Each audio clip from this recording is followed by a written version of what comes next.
Bonjour, aujourd'hui je vais vous présenter le rattachement de Nice et de la Savoie à la France et quelles sont les conséquences de l'alliance entre la France et le royaume de Piémont-Sardaigne.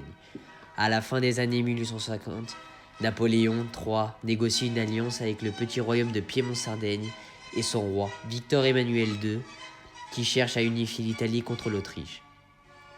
En échange de son soutien militaire, l'empereur obtient le rattachement du duché de Savoie et du comté de Nice à la France. L'accord, d'abord préparé en secret, fait ensuite l'objet d'un traité, le 24 mars 1860. Napoléon III tient à obtenir l'accord des populations locales et organise un vote, en réalité très encadré par les autorités. Le rattachement est approuvé par une écrasante majorité des votants. Nice et la Savoie deviennent des territoires français.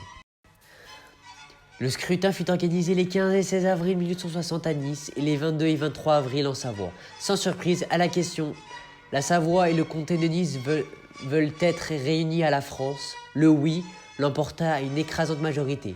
Plus de 85% des inscrits votèrent favorablement dans le comté de Nice et 96% en Savoie. Malgré de vifs débats et affrontements, le rattachement de ces territoires à la France fut donc acquis à la fois par la voie diplomatique mais aussi par la voie populaire référendaire par le biais d'une ratification par les députés de la Chambre du royaume de Piémont-Sardaigne le 29 mai 1860 et par un décret impérial de Napoléon III signé le 12 juin 1860. La cession des territoires fut organisée en grande pompe le 14 juin 1860. Les conséquences de cette alliance. Les 2 mois situés entre le vote du plébiscite et la prise de possession officielle constituent une période de transition délicate.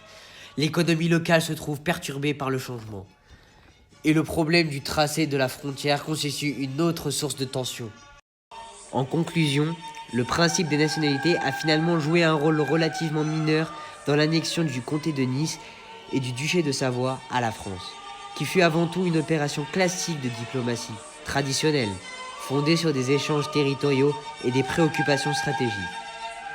Napoléon III s'est essentiellement servi de l'argument national, comme d'une sorte d'écran idéologique, justifiant la cession, mais n'en constituant pas, pour la France, le mobile essentiel. Les nouvelles frontières, enfin, apparaissent comme le fruit d'un compromis entre la France et le royaume de Piémont-Sardaigne, mais aussi d'une dialectique entre intérêts locaux et nationaux.